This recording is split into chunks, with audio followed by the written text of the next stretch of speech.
Good afternoon, everyone. We're going to go ahead and get started, so if people just take their seats, we'll begin. Well, good afternoon. I'm Genevieve Wood. I'm Senior Communications Advisor here at the Heritage Foundation. And on behalf of Heritage and the Clare, Boothe, Luce Policy Institute, we want to welcome you to December's Conservative Women's Network. It's also our once-a-year event where our speaker is a man. It's usually a woman. So this is our once-a-year event where we have a gentleman as a speaker. CWN, for those of you who aren't familiar, is made up of about 1,000 women around Washington, professionals, young professionals, middle professionals, people who want to come together, network, be able to talk with people in other different fields, both on Capitol Hill, but in other public policy organizations as well. And it's an opportunity to hear firsthand from conservative leaders. And I think there's no doubt that Congressman Mark Meadows is certainly a conservative leader. Mark Meadows, after 27 years as a successful small business leader, decided it was time to do something in Washington. He ran for office and was elected in 2012, and he's been representing the good constituents of the 11th District of North Carolina since that time and is in his third term. He serves on the House Oversight and Government Reform Committee, the House Foreign Affairs Committee, and the House Transportation and Infrastructure Committee. Now, just over a year ago, Congressman Meadows was elected chairman of the House Freedom Caucus. It's a group of about 40 members who are really committed to making sure those who think their voices are not heard in Washington are indeed heard. Congressman Meadows is a champion of all things conservative. He is a champion of fiscal responsibility, of a government being accountable to the people. He's a leader when it comes to pro-life and pro-family policies, and he's a strong supporter of a strong national defense. Representative Meadows has been committed to conservative issues for many years. He and his wife Debbie have committed themselves to conservative causes and the conservative movement for many years. I know that firsthand because they've been supporters of more than one organization that I have been a part of, and it's been a pleasure getting to know them, and it's a pleasure now to welcome him up to the stage. Ladies and gentlemen, Congressman Meadows.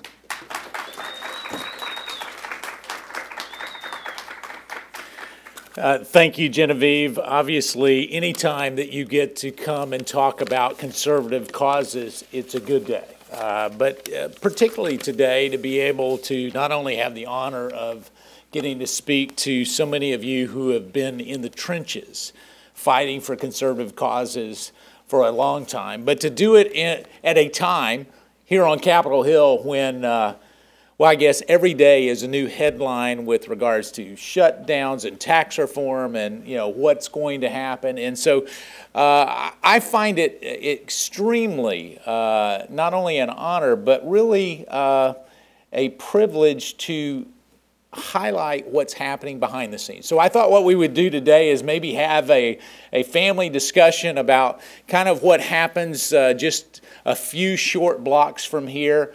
That maybe doesn't get reported, and so as we're here live, we'll probably make a little bit of news that hasn't been reported in the various periodicals that you have read, and so I'll keep my remarks brief. So that we can have some question and answer, Genevieve, if that's okay with you, we'll do that. But I want to open with this. It's interesting when you're the chairman of the Freedom Caucus, you get either the credit or the blame for almost anything that happens that is opposite of what one party or the other wants to happen. So. You know, for conservatives, they feel many times that a number of the Freedom Caucus members are the few voices on Capitol Hill who are willing to speak up for them. What we say is the forgotten man or woman, and it is imperative that we restore our confidence back in government, that it is a representative form of government. And far too often when people get elected, they forget that they actually, in my case, represent a little over 750,000 people, and that the voting card that we have, I often say this is our voting card. This one has my picture on it.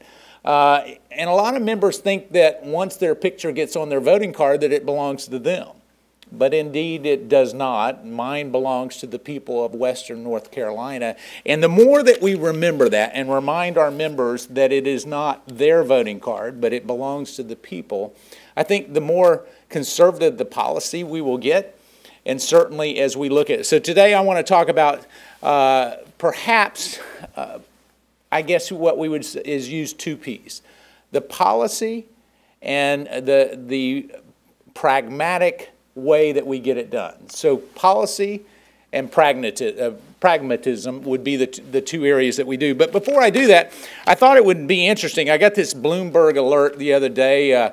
My communications director sent this to me. And, you know, anytime that you get mentioned on the floor of the Senate, it is normally not a good day for a conservative member of Congress. But on this particular one, what I think was meant to be a slight, we took as a compliment. And it says, Senate Democrat leader Chuck Schumer says that House Speaker Paul Ryan needs to stand up to the House Freedom Caucus because it's trying to derail negotiations on a long-term government spending plan. He went on to say that he believes that the military, of which I'm a strong proponent of a national defense and for national security reasons, believe that we need to increase the spending there.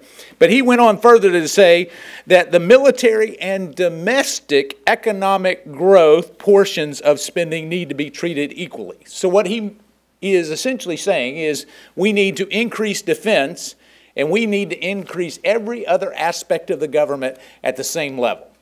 Now, he's saying that regardless of need.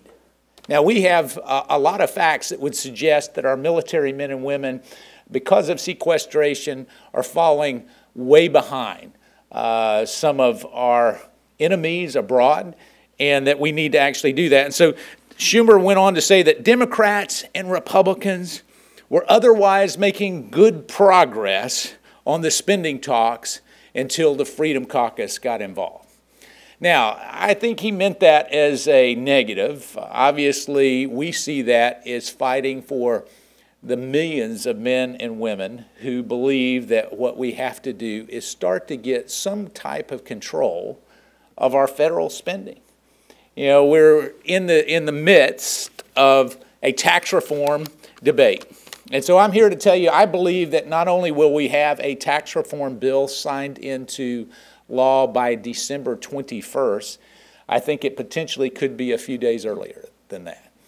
And it's time. It's time that we start giving back the American taxpayers' money back to them. Yeah, I was really shocked when I got here to Washington, D.C. People started talking in ways that truly we don't talk about in North Carolina or any other state when you're on Main Street. I think they teach their kids here in Washington, D.C. how to start counting $1.1 billion, $1.2 billion, $1.3 billion instead of 1, 2, 3. I mean, they raise the numbers in such a way. They talk about a rounding error being $2 or $3 billion. And yet, for my constituents and for the people in this room, and certainly for the people that you know, it is your money.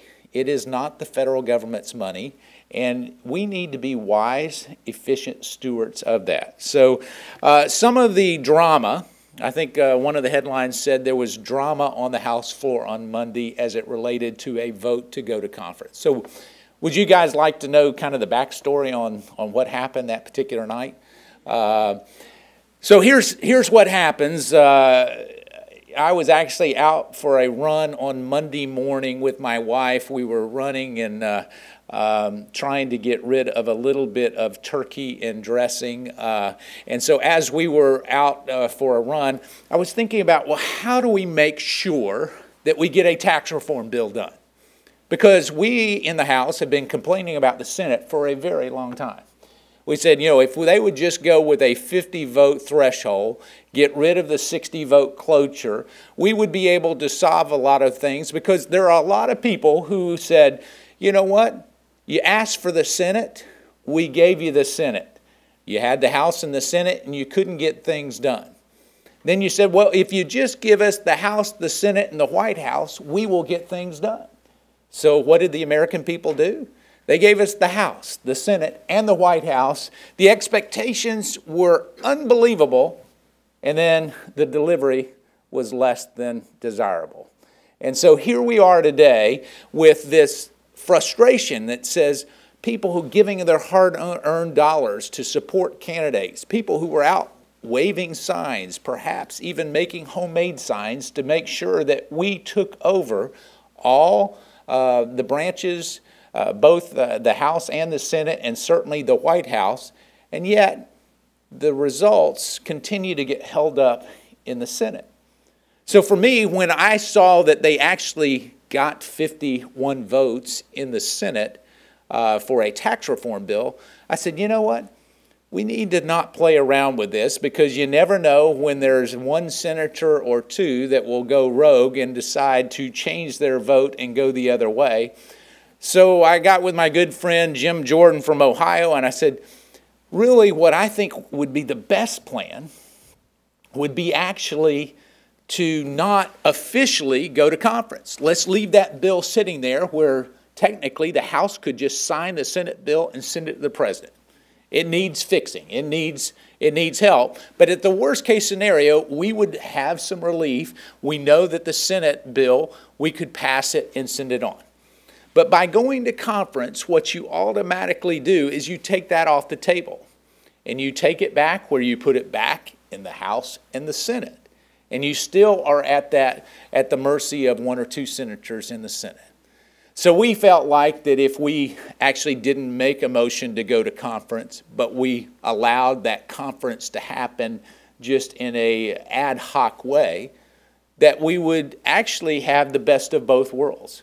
We would have a bill that had been passed out of the Senate that we could pass in the House and send to the President, but we could continue to negotiate and make it better, and everybody would have the same incentive.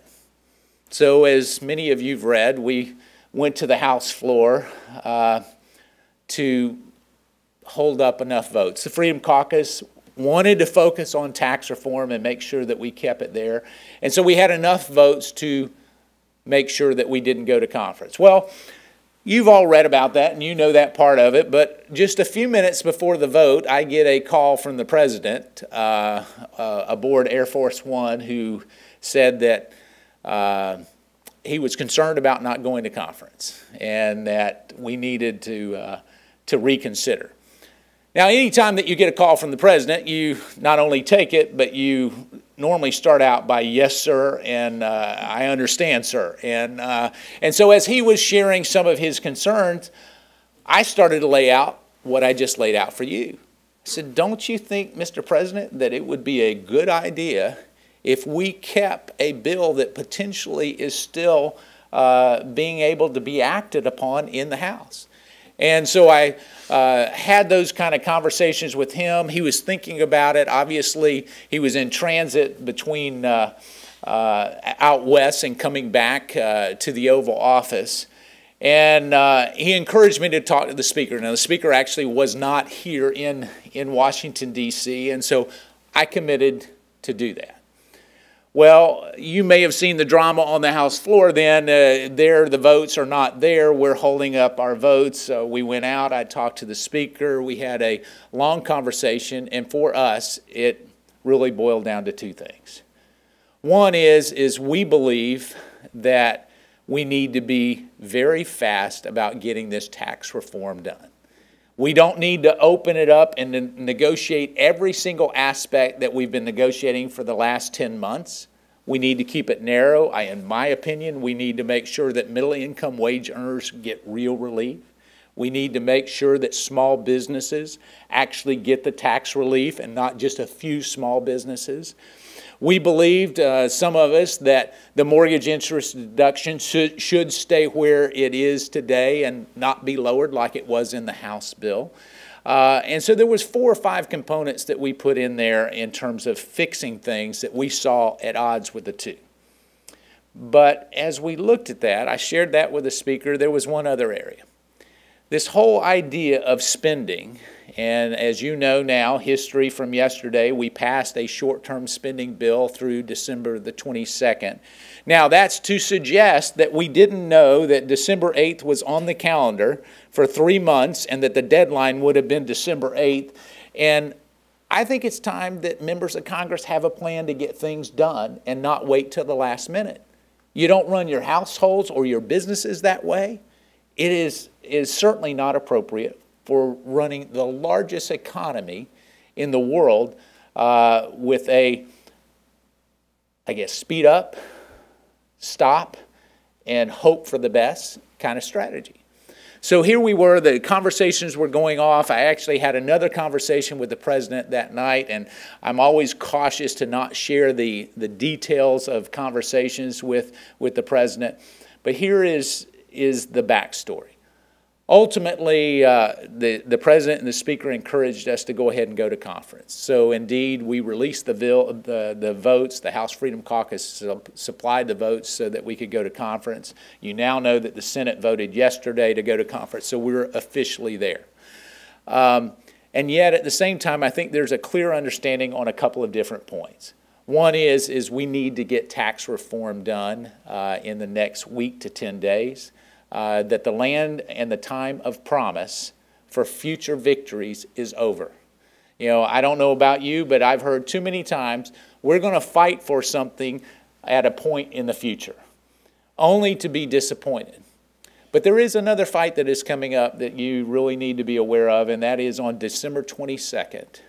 My fear is that based on Chuck Schumer and his continued direction in one way, that they're going to require to plus up every federal government program and agency across this town to levels that we have not seen since the Obama stimulus was voted into law. Now, that is troubling because when you're looking at numbers that could close, if you add in the supplemental for Puerto Rico and Texas and some of the legitimate needs that are there, you could look at a spending bill that is close to $200 billion. Now, when you look at levels like that, it is unsustainable. And so what do we need to do as conservatives? One, we have to understand the policy, but the pragmatic side of this and actually getting things into play means that we have to set realistic deadlines. I do not believe that December 22nd, 3 days before Christmas, makes for good decisions, other than what you're going to get for your son or daughter or granddaughter, or in my case, my new granddaughter. You know, those are the kind of decisions that you need to be making just a few days before Christmas. Well, my wife would say long before a few days before Christmas. And so here's what I would ask all of you to do. You have been involved in the conservative movement. You truly have a conservative not only credentials, but you have at your very core what you believe to be right and wrong. And yet in that, how does that get watered down in this place? What we need to be doing, and here's the pragmatic side of things, we need to be putting together bills that make people vote on things that perhaps they wouldn't normally want to vote on.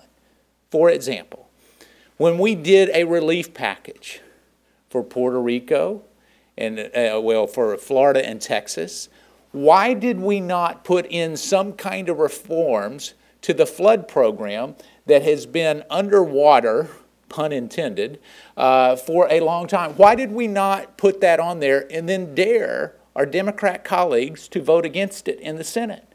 Why do we not start to couple things to make the decisions difficult? So here is my ask of all of you.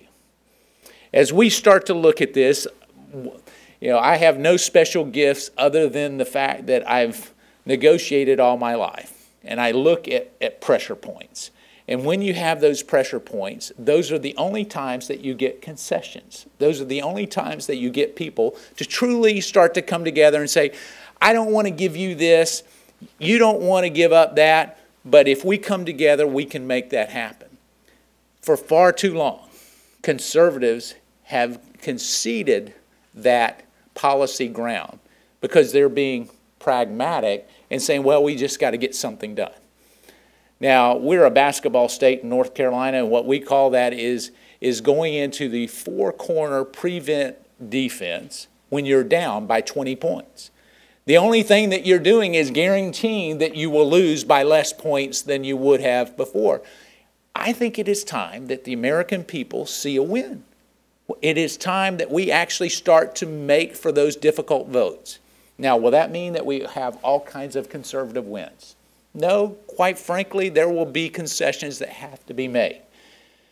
But better the concessions be made in the middle of a negotiation where you have a difficult vote than that we just give it up and not put it on the table at all. So I would ask you to reach out to your senators and your members and encourage them to not only take tough votes. We say that the Senate takes more naps than they do votes. It is time. Now, that'll be a quotable moment. I can tell you that's, but we often say that in the House that, you know, they need to just take a few more votes. And even if it fails, what the American people want to see us do is fight and try to do that. So I know we've got a lot of good questions here, and so here's what I would give you one more behind-the-scenes story. As we look at tax reform, so much of what has come out on tax reform has been because of what we call in the Freedom Caucus the power of negation.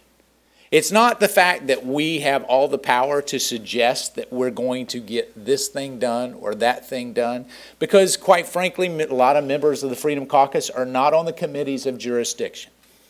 But because our bylaws allow us to take official positions and stay together and say that we're not going to vote for something until we get it right on behalf of the American people, ultimately what happens is that we get brought into those negotiations. And so I would ask you to be part of the power of negation as well. Because when you say no to something, what happens is there's power in that. Now you can't frustrate people and you can't say I'm going to be no always, or you never get brought into the negotiation. But we have to make sure that we're there. Sometimes things are not always as they seem. And I share this true story over and over again, and I'll close with this because we'll have plenty of time for questions. Sometimes things are not always as they seem. When I got here to Congress, I thought that all you had to do is come up with a good policy, a pragmatic way to get it there, and ultimately everybody would come together and embrace that idea. That's what happens in business. Well, it doesn't happen in Washington, D.C. So the true story, from the mountains of North Carolina, we were about 45 minutes away from the closest Walmart. So you know we're in the middle of nowhere if we're 45 minutes away from a Walmart. So we were 45 minutes away from a Walmart. The Episcopal priest's wife was going down to give a women's speech. And so as she traveled down the mountain, she was going through the curvy mountains and getting down. Well, she realized that she didn't have any pantyhose, and wanting to make sure that she made a good impression on the ladies that she was speaking to, she decides to pull into the Walmart and buy some pantyhose. So she parks in the parking lot, jumps out of the car, runs into the Walmart, buys some pantyhose, comes running back out, jumps in her car and gets ready to take off, and realizes that there's not a place to put them on between the Walmart parking lot and where she's going to give the speech. So she makes a decision to put them on in the front seat of her car. So without getting too graphic, you can kind of imagine, how difficult that is. And so all of a sudden she got this weird sense that somebody was looking in the window at her. She looks over her left-hand shoulder, and sure enough, there is this person looking in the window at her. She opens the door and says, "What do you want, you pervert?" And he says, "I don't know, ma'am, but you're sitting in my car." True story from the mountains of North Carolina. So sometimes things are not always as they seem. And I guess what I would ask of each one of you is to be engaged, be close enough to realize that when you read a headline, you can see behind the scenes and maybe open that up just a little bit to say, you know what, I don't believe that. We need to make sure that we stay forceful in our conservative principles. I'm here to tell you, having traveled from Maine to California, from Michigan to Florida, and everywhere in between, this is a conservative country, even though many in the media would have you try to believe otherwise. And so I want to thank you for being committed month after month, year after year, to the conservative cause and making a difference on Capitol Hill. I can tell you your advocacy not only makes a difference in policy, but also is starting to change the pragmatic part of giving people like me and the Freedom Caucus the courage to stand up for the forgotten man or woman. Thank you so much. I look forward to your questions, and we'll open it up right now for that. Thanks. Thank you. All right, so questions. Got one right there. Meadows, you said by December 21st, you believe in Yeah. Just wanted to confirm, why is it that you feel that by the 21st, the spending bill might be passed, and what could we expect after the 22nd, whether it's passed or not? Okay, so spending, the 21st is really where I believe by the 21st will be tax reform, but I do think that there will be a spending bill that we will actually bring up in the House before the 21st. So in fact, our leadership is committed to that, so we're working right now to try to come up with a package that we can pass out of the House before the 21st. If it does not receive the attention in the Senate, and there are some who would suggest, myself included, that the package that we believe is adequate and appropriate will not receive the attention in the Senate, because we passed 12 appropriations bills for the first time in 6 years in the House. It went over there and sat in the Senate, and nothing happened with it. So I fully expect that if that does not, the spending side of that does not get done by the 22nd, that you will have two outcomes. Perhaps a new caps deal that would be at levels that I think most conservatives would object to, and perhaps a very short-term CR that gets us from the 22nd of December into maybe the first part of January. The reason I think on tax reform being on the president's desk by the 21st, all the conferees are working very hard. I know I had a conversation with at least one senator and two House members this morning on trying to fix some of those things, and I think everybody believes that this is not a fine wine. It doesn't improve with time, and that we need to narrow that out and make sure that we get it at the president's desk before we go home for Christmas. Great question. Did you have a follow-up? Sure, I'm reporting on behalf of Reuters. Okay, great. Just wanted to know if there are any concerns that you or other members of the Freedom Caucus have that might hold up the votes necessary for the 22nd. Well, I think we all have expressed those. As you may have seen on the House floor, since you were a reporter yesterday, I'm sure you did see this. We waited, in terms of only providing enough votes to make sure that we didn't have a government shutdown. We had more than enough votes in the Freedom Caucus to make sure that we didn't pass the continuing resolution. We could have stopped it.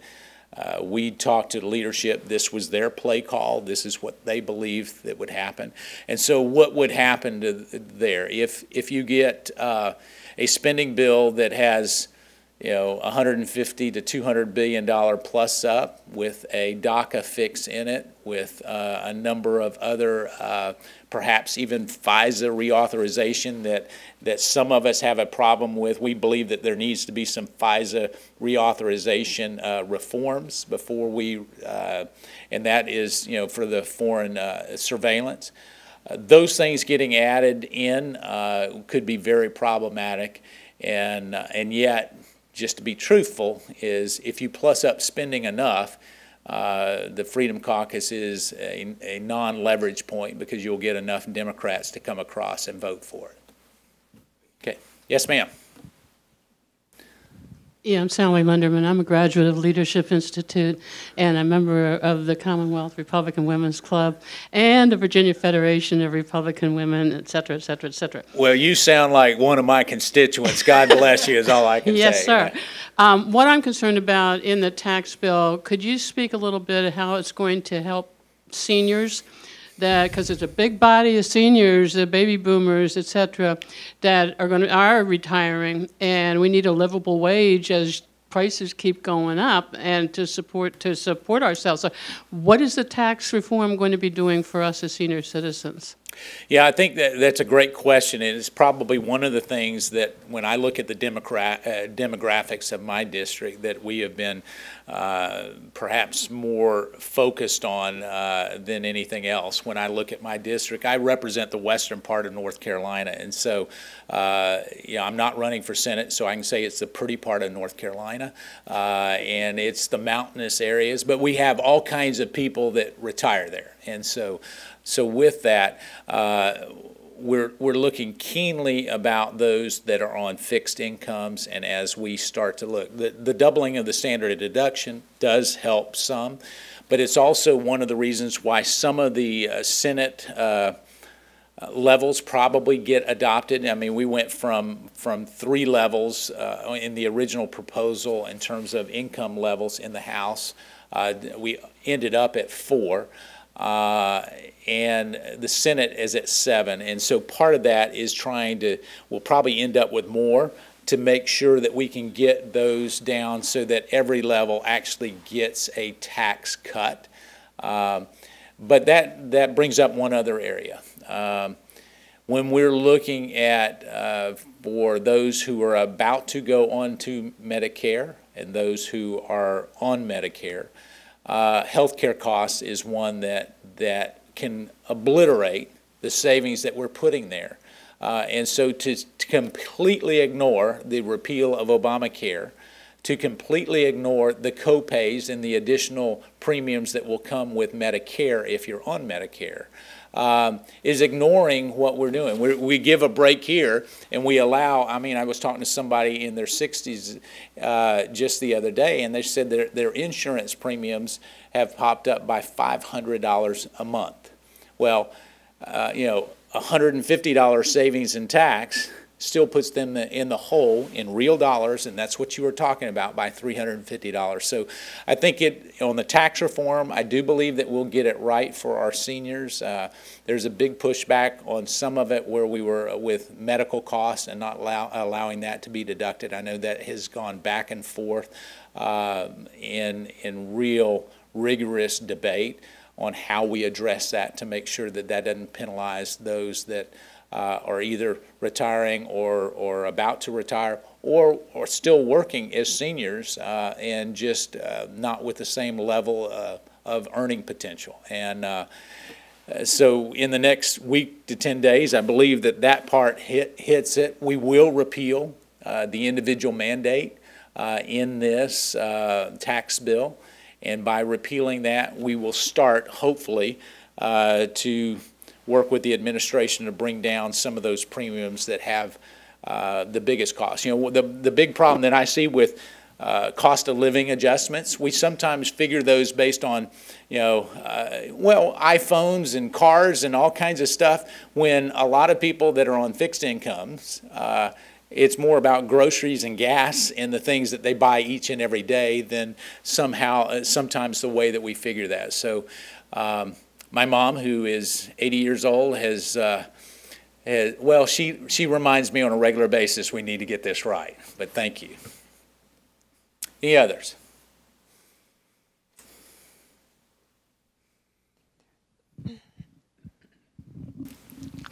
Good afternoon. On your bio, I noticed you were dedicated to giving a voice to those forgotten by the government. I'm one of those people because, number one, I live in the District of Columbia. Basically, no representation.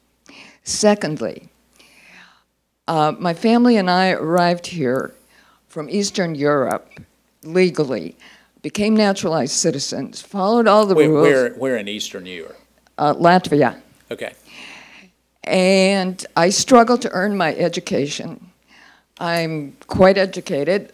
All I got was a plaque saying I did a wonderful job in school, and no help with my education costs, no job opportunities. And as I'm applying for jobs, I'm seeing that H-1B visa holders and green card holders are getting those jobs that I actually applied for and qualified. That's why I feel like I'm the forgotten, unemployed, educated. What is Congress planning to do about people like this? Because all I'm hearing is protest from the other side. In fact, I live in it. There are days those protests won't let me out the door. Yeah, I'm very affected by it. What help is there?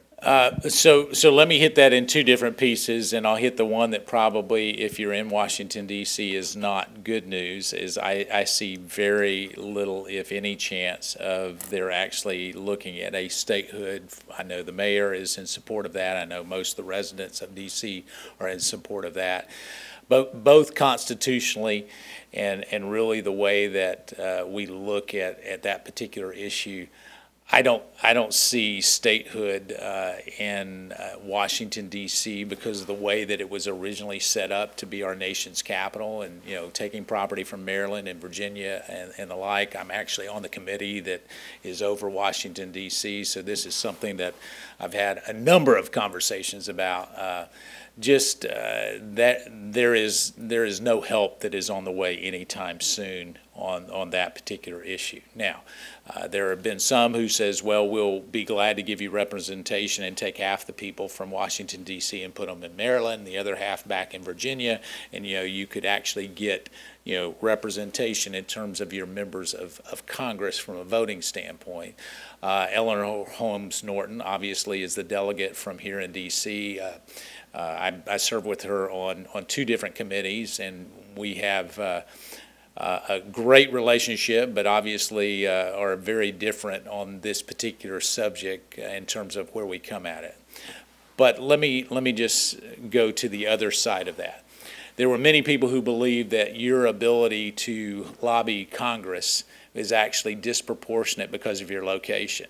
And the fact that you're here today may actually validate that you can be here where someone from perhaps Florida or California may have a more difficult time having a one-on-one with a member of Congress. When it gets to the visa issue, whether it's H-1Bs or H-2Bs, I think there's 87 different types of visas, and people, we're looking at all of this in the context of DACA and Dreamers, but we really need immigration reform. We need to make sure that as we look at being an open society that brings in the best from across the world as U.S. citizens and welcomes them in, that we also don't disadvantage those who have come here legally from Eastern Europe and who have been educated to work the same. So I would say three things. One is full immigration reform that allows for a very speedy process for legal immigration. One of the frustrations I have is there's more of a incentive to break the laws and come here than to go through the normal process, both from an expense and a time standpoint. And we can do better than that. We've made that so bureaucratic that if you have a queue that works, I think it de-emphasizes illegal immigration the minute you have a legal path to do that. The other is to make sure that from a job standpoint, that we're not importing talent at the expense of the talent that we have here. And we've seen that in some of, you mentioned the H-1Bs, where they bring in H-1B visa holders, and what they're doing is they can get that cheaper than perhaps paying you with the, not always, but sometimes they can. And in doing that is taking those who have come through the legal process, U.S. citizens, at their expense. One of the proposals we had was to work with the employment security commissions, that's what they call it in my state, but where unemployment gets meted out, which you make sure that if you have a real need for foreign labor, that it gets placed appropriately, but not at your expense. The last thing is that we still live in a country that is the American dream. Yesterday I talked to a CEO of a Fortune 50 company, and she shared with me her ability to come here with nothing, with her family. You know, it escaped from really the horrors of Nazi Germany, you know, and as she's come here, she's educated. She's not only came and worked the American dream, but it was really her ancestors who, you know, bought a small piece of property in a very undesirable place in New York and then started to build a real estate empire because we are the land of opportunity. And yet now she is the CEO of one of the largest companies in the United States. I think the highest paid female executive in the country. And this is a story about someone who came here and who lived the American dream. I'm a big proponent of doing that, but I'm also one of understanding that there is a cost associated with anything. I mean, when you go and if you hand out everything, the value of that is not necessarily what everybody would take hold of. We need to make sure that we are not a socialized education or health care entity. And many of the people who can see the advantages or disadvantages of that come from countries, you know, like yours and others. In Cuba, I mean, some of the most patriotic people in Florida, I used to live in Florida a long time, were those who came from Cuba who had escaped communism in Cuba, and they didn't want to have anything to do with it because they've experienced the lack in Cuba. And so that's a long answer to try to answer a very complicated thing, but here's what I think we do. Legalize, make our legalized immigration system much more robust and quick, at the same time not at the expense of U.S. citizens and workers. And then the last thing is to make sure that when we do that, we put in a system in place that doesn't allow future bureaucracies to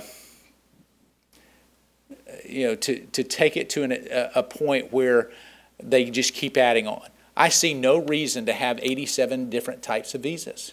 You know, why don't we have 10 I mean, I could work it down to 10 categories and say, okay, this is a visa for this. You know, once you get that large, you can't manage it. But you know, I'll be glad to have a follow-up conversation with you and get your details and see how we can help. And even though I am not your representative here in D.C., I represent the United States and our great country and the Constitution. I'll be glad to help. All right, thank you. Yes. Representative, this is more of a philosophical question and something I don't know if you get asked very often, but I'm just curious, as a younger conservative, when I talk to other folks that are young conservatives, I think that the feeling right now, as a lot of us are thinking about getting involved in politics or taking jobs in Washington or even in state houses, the morale is very dismal and there's not a lot of inspiration or hope. And so I'm just curious for you, are there great thinkers, are there writings, are there historical figures that you particularly turn to look for inspiration and hope during this time as a member serving in Congress that we might also find some hope and inspiration in as well? Well, this can be a very depressing place, and no, I think that's the first time I've ever gotten that question, and so here it is. I will just tell you, I'm a person of the Christian faith, and so for me, my hope is not really in this place. My hope is in my Heavenly Father, and that's for me personally. For some who may not have that faith, here's the hope for conservatives. There are a lot of things that supposedly will never happen, that happen every single day around us. I mean, when you think about, I can remember, you're not old enough to remember this, I wouldn't think, but I can remember when I saw a president say, "Mr. Gorbachev, tear down this wall." Now, that was a historic moment. But no one believed that the wall was going to come down at that point.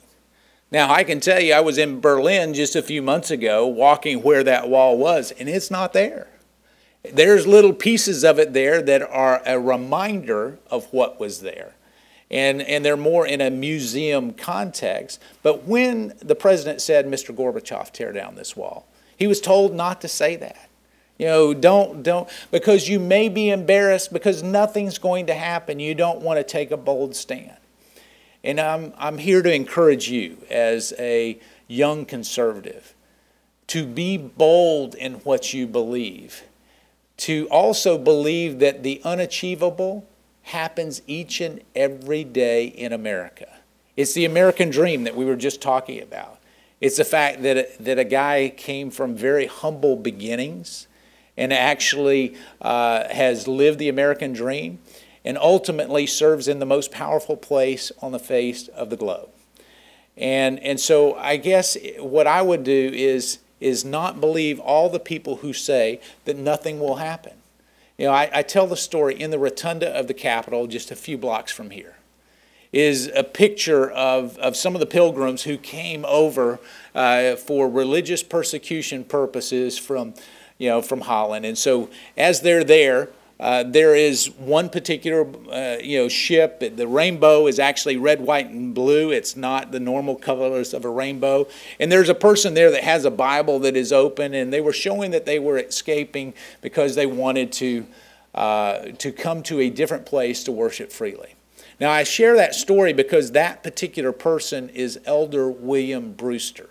Now, Elder William Brewster, that may be the first time that you've ever heard that name. But in my lineage, it's not the first time that I've ever heard it. He's actually my 11th great-grandfather.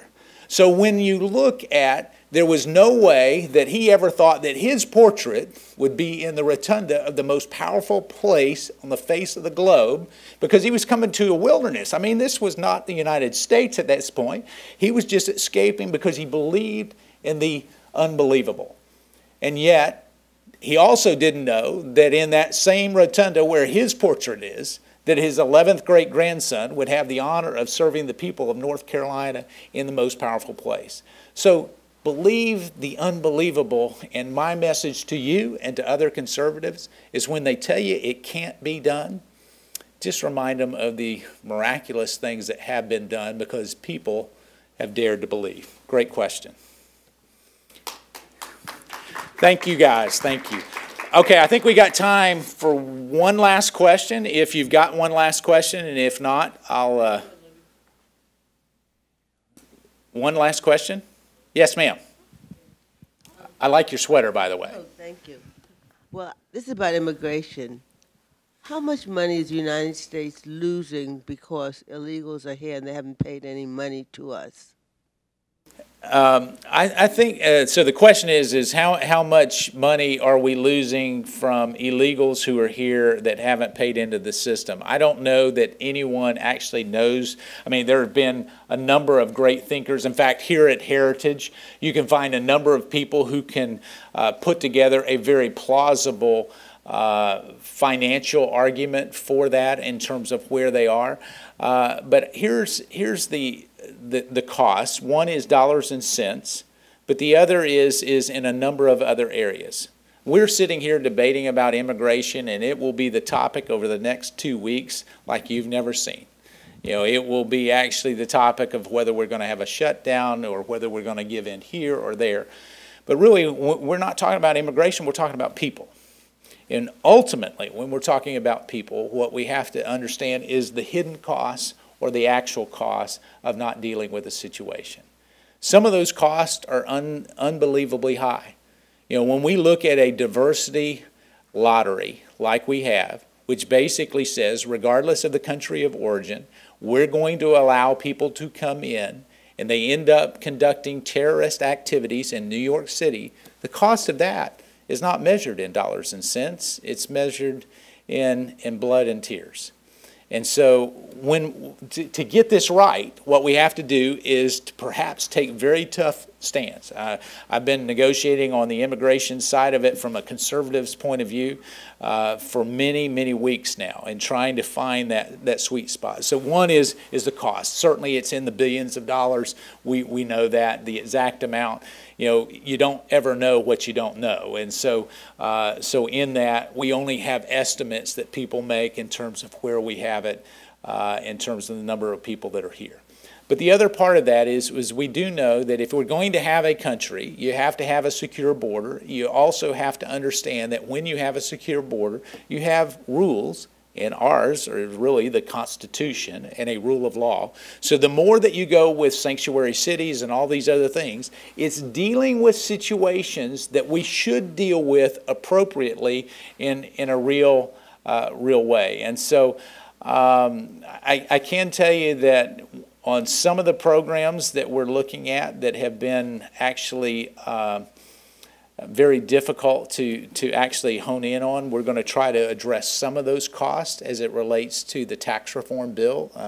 One of those is with the additional earned income tax credit, to make sure that there's a Social Security number for those that actually get paid that reimbursement. But I am hopeful, getting back to the comment I just made, the unachievable is achievable if you are willing to put your reputation on the line and actually get out there. I'll close with this. You have to hold this job, the job I'm in, very loosely. Because the minute that you want to hold on to it, and I give that, if you're a Lord of the Rings fan, you get that precious and you're just holding on to precious. The minute you start to try to hold on to this member's pin that tightly, you don't make decisions in the best interest of your constituents. So you have to hold it loosely, to say that we're willing to tackle the tough issues, to achieve the unachievable. And if we do that, then what happens, sometimes the decisions we make may send us home. But you know what? Being a member of Congress should not be a career. It should be a calling. And if it's a calling, we'll make it work. God bless you. Thank you so much. Thank you.